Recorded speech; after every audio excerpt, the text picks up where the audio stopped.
Bhagavate Vasudevaya. So welcome, everyone. Tonight, the topic that we're going to discuss is when should you tell the truth? So I was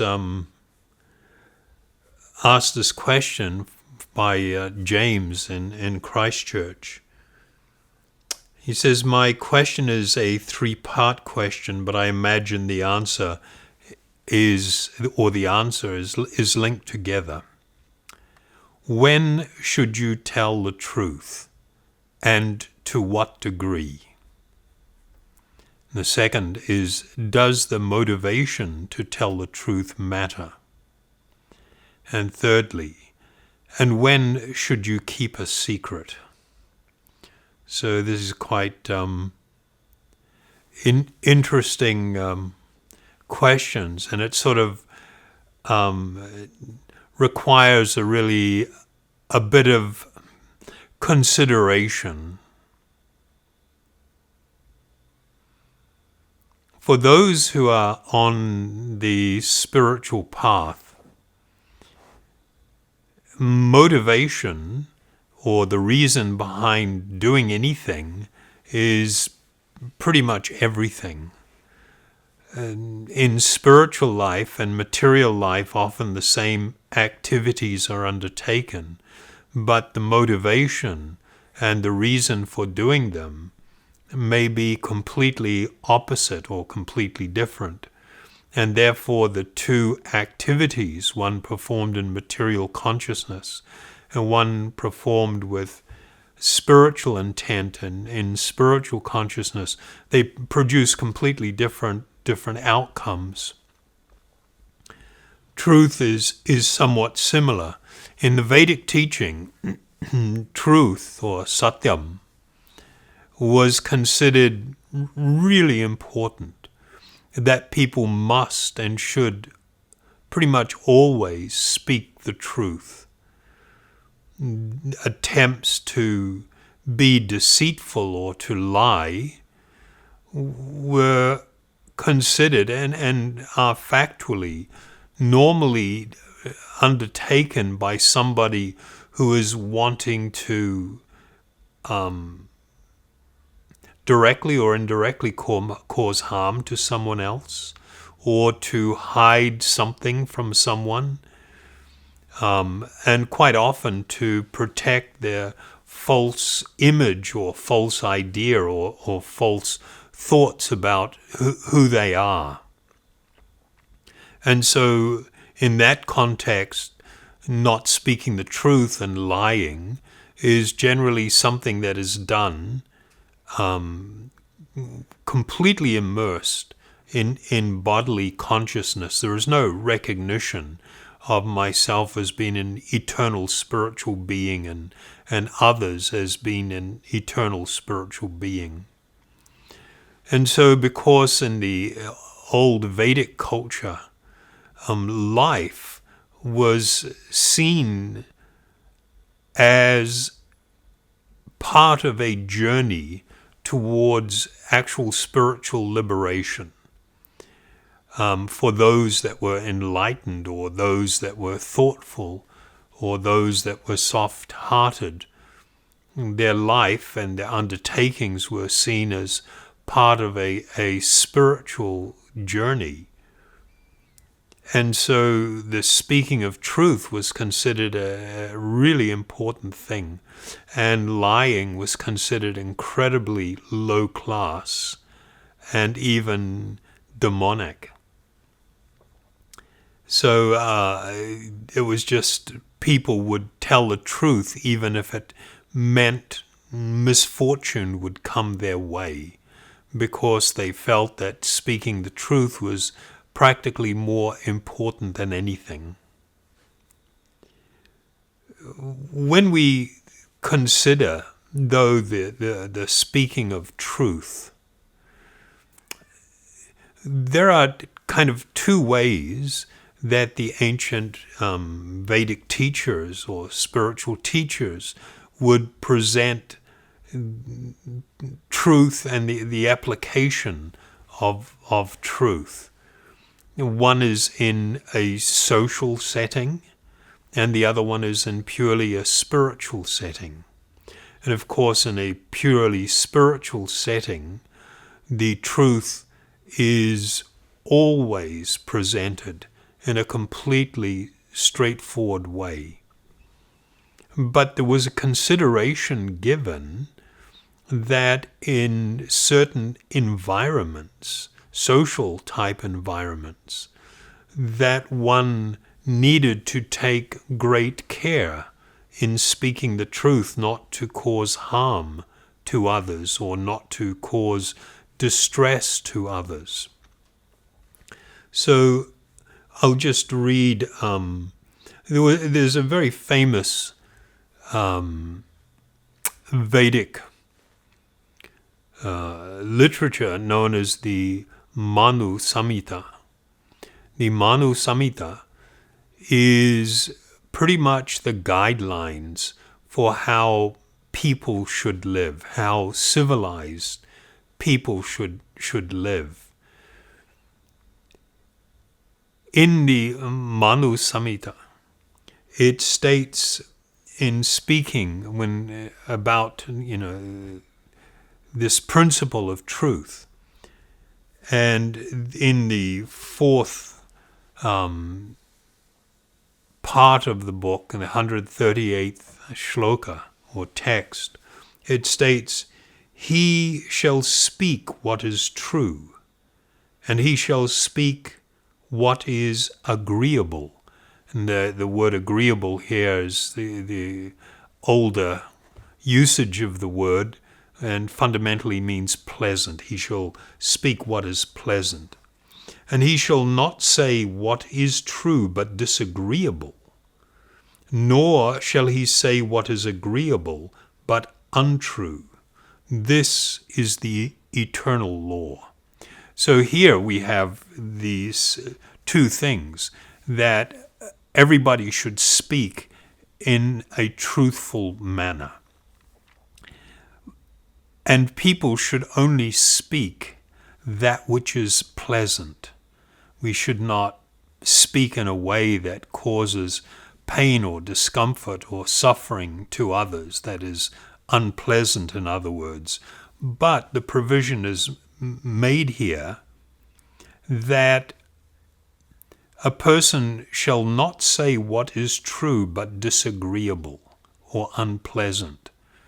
That within certain social settings, even if something is completely true, a person might or perhaps even should refrain from speaking of if it is going to cause pain or disturbance to others. But then one is also told that one should not say things that are pleasant but are untrue. So these were the guidelines for within broader society, how one should conduct themselves when speaking.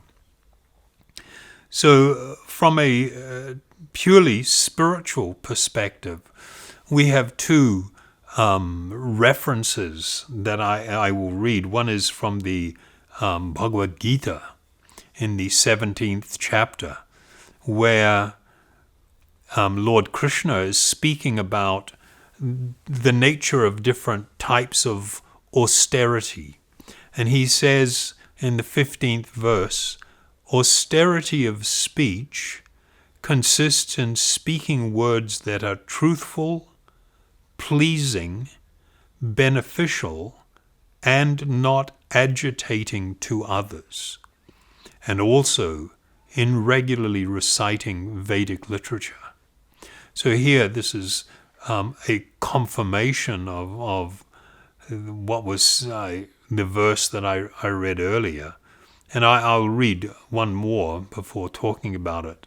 This is from the Bhagavad Purana, where it says that truthfulness means to speak the truth in a pleasing way, as declared by great sages. So I thought I would read something that Bhaktivedanta Swami Prabhupada wrote one time to one of his disciples. He said, regarding your questions, your first question was, should the transcendentalist always speak the truth to everyone in all circumstances? The answer is yes, one should always speak the truth, but a qualified devotee will be able to always speak the truth in a way that is very palatable to everyone, so that it will sound pleasing even to his enemy. That is the art of speaking truth. It is certainly so that we must speak the truth to all people, but how you say it, that is another thing. So I think these are probably the guidelines that sort of like answer the much of what you've asked me, James, in this question.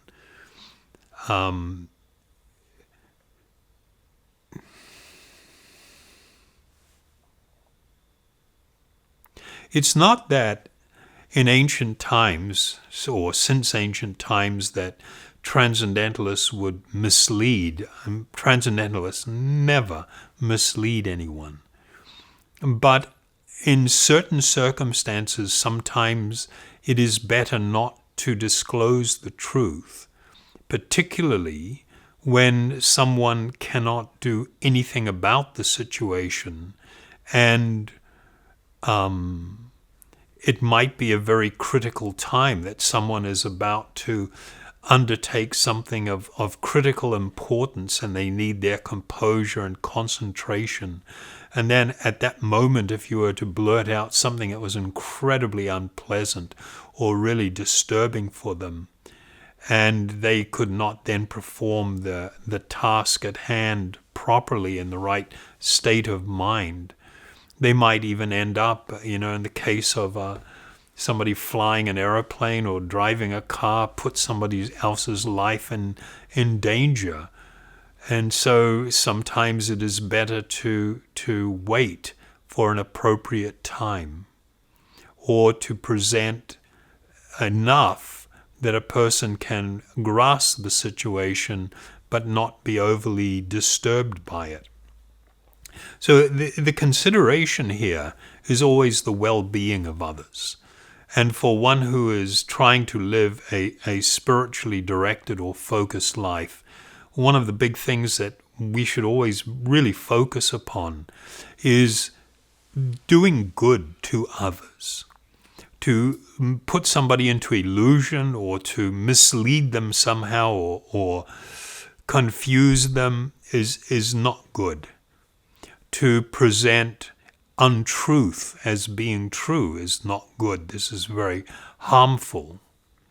And so speaking the truth is important, but we must consider three things must be considered. In Sanskrit, this is kala patra desha, the time, the place, and the circumstances. According to the time, place, and circumstances, one would present or speak to another person that which is, one should never speak the untruth, to lie. But in certain circumstances, one may not speak. One may withhold some information if it is in the other person's interest or well-being. And that is not the same as lying or misleading or saying or doing something that actually causes harm to someone else. So it's not like there is one hard and fast rule. Apart from being truthful, there is not one hard and fast rule that fits all circumstances and all situations. We must learn to apply things. And again, it goes back to leading a life of mindfulness, of being consciously aware of our speech and our actions in different situations. It was accepted in spiritual culture that a teacher, for instance, could speak a lot more directly to a student, either to chastise or criticize, to try and help them develop along a good path. But one would not speak in the same manner to someone that they met in the street. So according to the time, place, and circumstance, there were the different situations one should speak and act appropriately. And appropriately means fundamentally to be truthful, but to be truthful in a way that people can actually hear and understand. If, there is this tendency for people to use the truth as like a club to bludgeon someone with, that they may not like them, or they may have been offended and they want to hurt them somehow or other, and they will say something that is actually truthful, but it is spoken for the purpose of causing pain or difficulty to someone else. That is not acceptable. One cannot say, but I was just speaking the truth.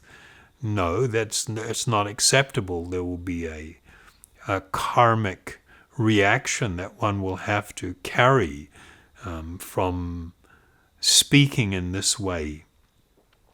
So, to your second question, yes, and intent is really important. Speaking the truth is very important, but your intent is also important. And when you have the intention to be beneficial and to help people move forward in life, then one must choose carefully how things are to be presented and to what degree. And in some circumstances, it is better to maintain something in secret. To maintain something in secret, again, you can have the two motivations, the motivation to cause harm or the motivation to do good. And so one may choose to withhold something that is actually true because it's not the appropriate time, place, and circumstance to speak of it with that particular person.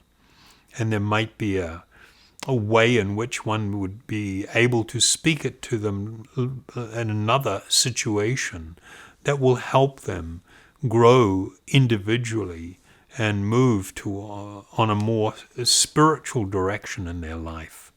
So I hope that that has been helpful, James, and I've actually answered your question. And I'd just like to let everybody know, if you do have a question that you want to send me, then you don't have to use the public chats where or the feeds where the talk is taking place.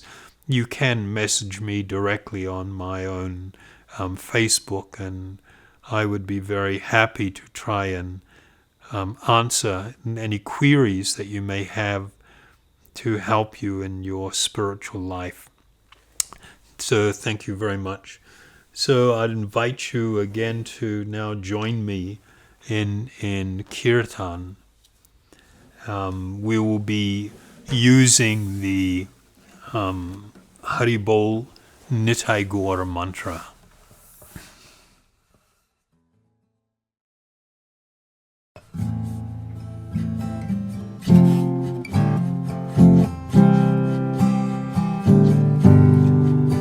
Haribol Nitai Gaur, Nitai Gaur, Haribol, Haribol Nitai Gaur, Nitai Gaur, Haribol, Haribol Nitai Gaur, Nitai Gaur, Haribol, Haribol Nitai Gaur, Nitai Gaur, Haribol, Haribo, Nitaigo, Nitaigo, Haribo, Haribo, Nitaigo, Nitaigo, Haribo, Haribo, Nitaigo, Nitaigo, Haribo, Haribo, Nitaigo, Nitaigo, Haribo, Haribo, Nitaigo, Nitaigo, Haribo, Haribo, Nitaigo, Nitaigo,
Hari Bol.